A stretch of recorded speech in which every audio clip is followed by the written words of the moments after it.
प्यारे बच्चों, पीजीआईसी महोबा से मैं हरकुंवर प्रजापति। आज हम इंग्लिश इंटर क्लास में प्रोज का 4th lesson the rat trap पढ़ेंगे। जैसा कि इस लेसन का नाम ही है the rat trap. Rat means चूहा, ट्रैप मीन्स जाल या पिंजरा, मतलब चूहे को पकड़ने वाला पिंजरा। ये बहुत ही इंटरेस्टिंग लेसन है। इसकी लेखिका है सेल्मा लेगरलॉफ। तो सबसे पहले हम जानते हैं ऑथर के बारे में। Selma Lagerlof 1858 to 1940 was a Swedish teacher and author. जो हमारी ऑथर है सेल्मा लेगरलॉफ, वो स्वीडन की एक बहुत ही अच्छी टीचर और लेखिका हैं, जिनका जन्म 1858 में हुआ था और उनकी मृत्यु 1940 में हुई थी। She was born at Marbacka in Varmland, Sweden. उनका जन्म कहाँ हुआ था? स्वीडन में के वर्मालैंड में एक मरबक्का नामक जगह पर। She led a nice childhood at this place. और इस जगह पर उनका बहुत अच्छा बचपन बीता। She took training at the teachers college in Stockholm and became a very popular teacher at a secondary school for girls in Landskrona. अब देखिए, सी टुक ट्रेनिंग, उन्होंने अपनी जो टीचर्स ट्रेनिंग थी वो कहाँ से की? टीचर्स कॉलेज इन स्टॉकहोम से। और एक बहुत ही पॉपुलर टीचर बन गई। और कहाँ पर? Secondary school for girls in Landskrona नामक जगह पर, जो गर्ल्स के लिए सेकेंडरी स्कूल था, वहाँ की एक बहुत ही पॉपुलर टीचर हुई। She started writing poems and other articles since her childhood. उन्होंने बचपन से ही पोयम और दूसरे आर्टिकल्स लिखने शुरू कर दिए थे। Her articles and stories have been translated into many different languages. उनके जो आर्टिकल्स थे, उनकी जो स्टोरीज थी, इतनी पॉपुलर थी कि उन्हें डिफरेंट लैंग्वेजेस में, भिन्न भिन्न भाषाओं में उनका ट्रांसलेशन किया गया है। Her first novel Gosta Berlings saga became very popular. और उनका जो पहला ही नॉवेल था, जिसका नाम था गोस्टा बर्लिंग्स सागा, वो बहुत ही ज़्यादा पॉपुलर हुआ। This work was published in 1891। और उनका ये नॉवेल कब पब्लिश हुआ? 1891 में। The royal family and the Swedish Academy encouraged her to write more and also provide financial support. The royal family, Sweden के जो राजशाही परिवार था, उन्होंने, और स्वीडिश एकेडमी और वहाँ की जो साहित्य अकेडमी थी, उन्होंने इन्हें एनकरेज किया बहुत ही लिखने के लिए। और जो फाइनेंशियल सपोर्ट था, आर्थिक जो सहायता थी, वो भी उन्हें प्रदान की गई। She was the first woman to win the Nobel Prize in Literature, which she got in 1909. और वो पहली महिला थी जिन्हें लिटरेचर में नोबेल पुरस्कार मिला।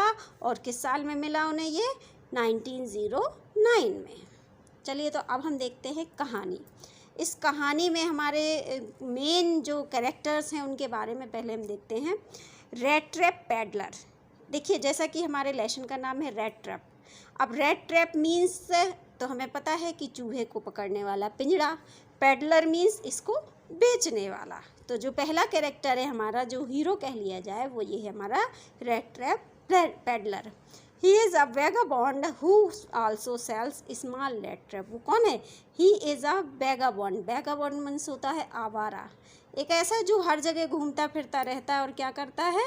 अपने पिंजड़े, छोटे छोटे पिंजड़े जो तार के बने हुए होते हैं चूहों को पकड़ने वाले, वो बेचता है। ओल्ड मैन, और एक देखिए इसमें वृद्ध आदमी है। He is the head of the house cottage where he lives lonely. वह उस घर या कॉटेज का मुखिया है जहाँ वो अकेला रहता है। He is robbed by the peddler who goes around selling rat traps. और वो किसके द्वारा लूट लिया जाता है? मतलब जो ये ओल्ड मैन है, ये किसके द्वारा लूट लिया जाता है? इस पेडलर के द्वारा, जो कि रैट ट्रैप्स बेच रहा होता है। He had been a crofter. और उसे क्या नाम दिया गया है? क्रॉफ्टर। क्रॉफ्टर मीन्स जो इसका घर है, जो कुटिया है, जो बाड़ा है, उसका ये मुखिया होता है। क्रॉफ्टर जिसे कहा जाता है। तो जो ओल्ड मैन है उसको क्या नाम दिया गया? क्रॉफ्टर। अब अगला कैरेक्टर है हमारा iron master. He is the owner of the Ramsjo iron mill and thinks the tramp to be his old regimental comrade names Nils Olof. अब देखिए जो आयरन मास्टर है वो कौन है, owner of Ramsjo iron Ramsjo iron mill का मालिक है और थिंग्स और सोचता है the tramped his regimental comrade names Nils Olof, और उन अपने दोस्त जो उसका दोस्त था पुराना उसके खिलाफ ट्रैम्प करने का ये सोचता है। एडला विलमेंसन जो है वो ये आयरन मास्टर की बेटी है। She is the oldest daughter of iron master is and is sent to persuade the guest to come home for Christmas Eve. और जो एडला है वो छोटी सी लड़की है इस आयरन मास्टर की, जो क्या चाहती है कि जो गेस्ट है, गेस्ट कौन है, ये है पैडलर, रेट्रेप पैडलर क्या गेस्ट है, वो चाहती है कि वो उनके साथ क्रिसमस ईव की पार्टी में शामिल हो। अब देखिए इस लेसन की कहानी के बारे में देखते हैं हम।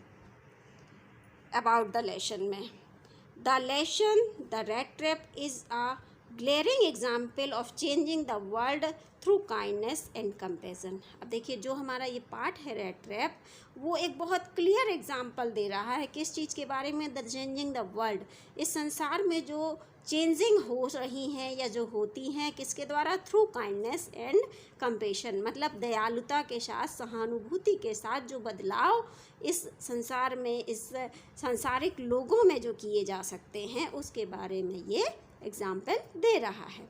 Through this story we came to this conclusion that materialistic things never brings inner joy, but love and respect can do this. हम इस स्टोरी के माध्यम से इस निष्कर्ष पर पहुंचते हैं कि मटेरियलिस्टिक थिंग्स मतलब जो ये भौतिकवादी चीज़ें हैं, नेवर ब्रिंग्स इनर जॉय, कभी भी ये हमें आत्मा से प्रसन्नता या अंदर से खुशी नहीं देते हैं, but love and respect can do so, लेकिन जो प्यार है, जो रिस्पेक्ट की भावना है, आदर की भावना है, वो हमें इनर जॉय देती है। The story is about a rate trap peddler who is in a poor condition. ये जो कहानी है वो किसके बारे में है, रेट ट्रैप पेडलर, एक चूहे पकड़ने वाला पिंजरा जो बेचता है व्यक्ति, उसके बारे में है, who is in poor condition, जो बहुत ही ख़राब हालत में है। Due to his poverty he even has to beg and also steal for his survival. Due to his poverty, अपनी गरीबी के कारण, he even has to beg, उसे भीख मांगनी पड़ती है, आल्सो स्टील, उसे चोरी करनी पड़ती है, फॉर हिज सर्वाइवल, अपना जीवन जीने के लिए, मतलब जिंदा रहने के लिए उसे चोरी भी करनी पड़ती है, उसे भीख भी मांगनी पड़ती है क्योंकि वो बहुत ज़्यादा गरीब है। He thinks that the whole world is a rat trap itself. वो सोचता है कि ये जो पूरा संसार है वो भी एक पिंजरे के समान है। One cold evening he finds shelter in a cottage from where he steals the money of the crofter. One cold evening, एक सर्द शाम में, मतलब एक सर्दी की शाम में उसे एक कुटिया में शेल्टर मीन्स सहारा मिल जाता है, मतलब वहाँ पर रुकने की उसे परमिशन मिल जाती है। वेयर ही स्टील, जहाँ से वो क्या चुराता है, मनी, पैसा, ऑफ द क्रॉफ्टर, उस क्रॉफ्टर का, मतलब उस घर के उस बाड़े के मालिक का वो पैसा चुरा लेता है। After that he meets an iron master and his daughter Edla, और उसके बाद वो किससे मिलता है, एक आयरन मास्टर मतलब लोहे के व्यवसायी से, एंड हिज डॉटर, और उसकी बेटी एडला से। In the mean time he feels sorry for the stealing of crofter's money, और इसी बीच उसे ये महसूस होता है कि उसने जो उस बाड़े के मालिक का पैसा चुराया है वो गलत करा है, उसने बहुत गलती की है, उससे अपनी गलती का एहसास हो जाता है।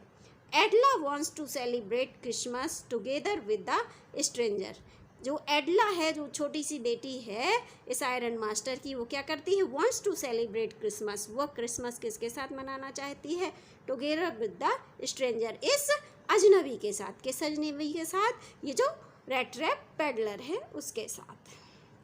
In their absence the peddler does not steel anything, और उनके एब्सेंस में, मतलब वो लोग कहीं चले जाते हैं और उनके एब्सेंस में जो पेडलर है वो कुछ भी चीज़ें नहीं चुराता है। He leaves behind a package with a tiny rat trap, वह एक छोटे से रेट ट्रैप, छोटे से चूहे पकड़ने वाले पिंजरे के साथ एक पैकेट वहाँ पे छोड़ता है एंड अ लेटर, एक लेटर छोड़ता है थैंकिंग हर, उसे धन्यवाद देते हुए फॉर हर काइंडनेस, उसकी दयालुता के लिए। मतलब वो एडला से इतना प्रभावित हो जाता है कि वो वहाँ पर एक पैकेट, एक छोटा सा पिंजरा और एक लेटर छोड़कर चला जाता है। He also leaves 30 kroners asking her to return the same to the crofter. वह क्या छोड़ देता है वहाँ पर? 30 क्रोनर्स, 30 क्रोनर्स। क्रोनर्स है स्वीडन की करेंसी, जैसे अपने यहाँ रुपया चलता है वहाँ क्रोनर्स चलते हैं, ठीक है। तो वो 30 क्रोनर्स छोड़ देता है, और किस लिए छोड़ देता है? Return her to same the crofter, और उसको कहता है, मतलब एक लेटर में लिख जाता है कि ये जो 30 क्रोनर्स हैं वो उस क्रॉफ्टर को, उस बाड़े के मालिक को वो रिटर्न कर दे। ठीक है बच्चों, आज हमने कहानी जानी, कल हम पूरे लेसन का टेक्स्ट पढ़ेंगे। तो आज के लिए इतना ही। Thank you.